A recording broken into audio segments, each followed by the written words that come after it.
안녕하세요. 아는 게 돈이다. 한량입니다. 자, 혹시나 기초수급은 탈락했는데 난 내가 봐도 아무리 봐도 어느 정도 경제적으로는 어려운 상황이 맞다. 그래서 지자체에서 별도로 시행하는 기초생활보장 또는 기초보장제도에 신청하실 분들이 있어 좀 살펴보도록 하겠습니다. 조건도 살펴보고요. 받게 되는 혜택은 1인 가구가 만약에 서울 기초보장제도에 통과가 되면 약 최대 41만 원 정도를 매달 25일에 지원받게 됩니다. 오늘은 서울형 기초보장제도를 설명하지만 사실 대부분의 좀 큰 지자체들 이런 것들이 있습니다. 이름이 기초보장제도인 경우도 있고 기초생활보장제도인 경우도 있어요. 서울형, 경기형, 인천형 등등으로 해서 본인이 사는 지역에서 나는 수급자를 탈락했는데 우리 지자체에서 별도로 운영하는 기초생활보장제도가 있냐라고 물어보시면 있는 곳들이 있습니다. 전국이 전부 다 있다고 할 수는 없지만요. 그래서 오늘은 대표적으로 2026년 서울현 기초보장제도 이 내용을 살펴보도록 하겠습니다.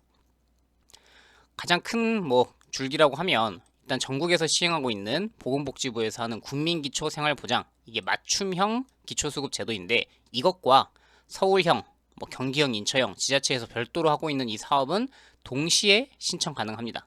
그리고 상시 신청이 가능하고요. 신청 기간이 별도로 있지는 않습니다. 또 수급자로 선정되면 매월 25일에 정기적으로 생계급여를 받게 되고요. 이 서울형에 통과되려면 첫 번째, 일단 국민기초 수급자는 아니어야 합니다. 정부에서 지원받으면 각 지자체에서 별도로 또 지원을 할 필요가 없죠. 그래서 내가 수급자는 아쉽게 탈락했다. 그리고 소득 기준이 중위소득 48% 이하이고, 그리고 재산이 수급자는 보통 서울은 9,900인데 이건 기준이 조금 더 완만하죠. 1억 5,500. 그래서 내가 재산이 약간 초과돼서 탈락했다라고 하면은 이쪽을 신청하면 달달이 지원금을 받게 됩니다. 관련 근거가 이제 대부분 조례, 법이 근거하지 않고 광역자치단체인 서울에서 별도로 마련한 조례에 근거를 두고 있고요. 지원 대상은 생활 수준은 분명히 어려운데 국민기초생활수급 여기서는 아슬아슬하게 탈락했다. 나는 분명히 경제적으로 좀 지원을 받았으면 좋겠다. 이런 분들 비수급 빈곤층이 대상입니다. 그래서 국민기초생활수급에서 생계, 의료, 주거 중에 한 개라도 받으면 서울형은 지급이 불가능하고요. 받게 되는 혜택은 생계급여, 해산급여, 출산했을 때, 장제급여, 돌아가셨을 때 이거는 일회성이니까 사실상 매달 받게 되는 생계급여가 가장 큰 혜택이라고 할 수 있겠죠. 소득 수준별로 차등 지원, 그래서 최저 금액이 있고 최대 금액이 있고 지원금이 조금 다릅니다. 이건 살펴보고요. 자, 선정 기준 소득은 중위소득 48%인데 근로소득 공제를 빼주고 비용도 빼주고 그리고 재산 기준이 되게 완만하죠. 1억 5,500. 약 1억이 넘어가도 문제가 없습니다. 금융재산은 3,600만 원이 초과하면 안 되고요. 자동차도 당연히 기준에 맞는 자동차만 있어야 됩니다. 부양의무자 기준은 고소득, 그러니까 자녀들이 연소득 1억 3천, 일반 재산, 부동산 12억이 넘어가면 선정 제외입니다. 근데 이거는 국민기초랑 똑같죠. 그래서 부양의무자, 자녀들 때문에 내가 국민기초 생계급여를 탈락했다 하시는 분이라면 서울형도 대부분 탈락하게 됩니다. 그러니까 본인 소득보다는 본인의 재산 때문에 탈락했다 하는 분이라면 이제 통과될 가능성이 올라가는 거죠. 자, 국민기초와 서울형 비교를 했을 때 여기 보시면 국민기초는 32% 이하이면 생계, 의료, 주거 세 개를 다 받게 되고 그 중간에 있으면 의료, 주거만 받게 되고 조금 초과하게 되면 주거급여만 받게 됩니다. 그래서 세 개를 다 받냐 한 개만 받냐 종류에 따라 달라지죠. 근데 서울형은 대부분은 아까 장제급여, 해상급여를 빼고 나면 생계급여가 주된 혜택이라고 할 수 있습니다.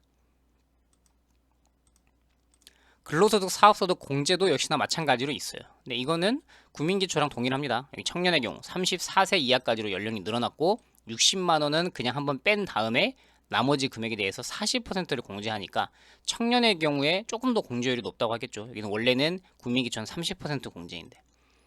그 다음에 재산 기준은 일반 재산, 자동차 범위를 늘렸다.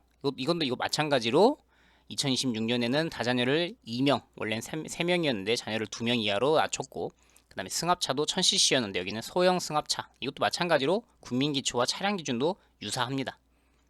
근데 지원 금액을 올렸다. 이제 이 부분은 대부분 물가 상승률 때문에 조금씩 올라가게 되죠. 그래서 최대 지원액, 최소 지원액 국민기초도 마찬가지다시피 소득 인정액에 따라서 받게 되는 금액이 국민기초 26년 1인 가구 최대 금액이 약 82만 원인데 서울형에 통과되면 최대로 받을 수 있는 돈은 41만 원으로 대략 절반입니다. 최소로 받게 됐을 때는 서울형의 경우에는 13만 6천 원. 그래서 본인의 소득 인정액에 따라서 소득이 얼마인지 재산이 얼마나 평가받았는지에 따라서 적게 받으면 13만 원, 많이 받으면 41만 원을 받을 수 있습니다. 2인 가구, 3인 가구도 마찬가지로 금액을 고려하시면 되겠죠. 자, 오늘은 이렇게 해서 각 지자체에 있는 검색을 해보시면 됩니다. 본인이 살고 있는 기초자치단체 말고요. 광역자치단체, 서울, 경기, 인천, 충북, 충남 이렇게 본인이 살고 있는 시군구 단위가 아니라 그 한 단계 위에 있는 좀 더 큰 광역자치단체를 이름을 한번 넣고 기초생활보장, 기초보장제도 이렇게 검색을 하시면은 그 제도가 있는지 없는지 좀 판단하실 수 있고 지자체마다 내용이 조금씩은 다릅니다. 어떤 지자체는 조금 더 폭넓게 지원을 하겠다는 곳들도 있고요. 근데 대부분은 가장 기본적인 조건은 정부에서 시행하는 기초수급은 탈락했지만 아주 아슬아슬하게 탈락한 분들을 위해서 만든 제도이고 그리고 대부분은 또 주민센터라든지 구청에서 아쉽게 탈락하신 분들에게 이런 제도가 있으니 다시 한번 신청해보자 라고 안내를 하기도 하고요. 아까 제가 설명해 드렸던 것처럼 그냥 나는 애초에 기초수급을 신청할 건데 어떻게 될지 모르니까 서울형 기초보장제도 이것도 같이 동시에 상시 신청할 수 있으니까 해보고 싶다 라고 하면 수급자가 탈락했을 때 이쪽이 된다면 자동으로 이쪽을 또 지원을 해줍니다. 그러니까 양쪽 동시 신청, 중복 신청도 된다. 그러니까 동시 신청은 되지만 수급자를 받게 되면 서울형은 안 되고 수급에 아쉽게 탈락하신 분들이라면 이쪽 기준을 통과하면 최대 금액으로는 이만큼도 받을 수 있다라는 겁니다. 시행된 지는 꽤 됐고요. 매년 기준이 아주 조금씩 상향되고 있다. 그렇게 알고 계시면 되겠습니다. 또 다른 유용한 정보 있을 때 찾아오도록 할게요. 안녕히 계십시오.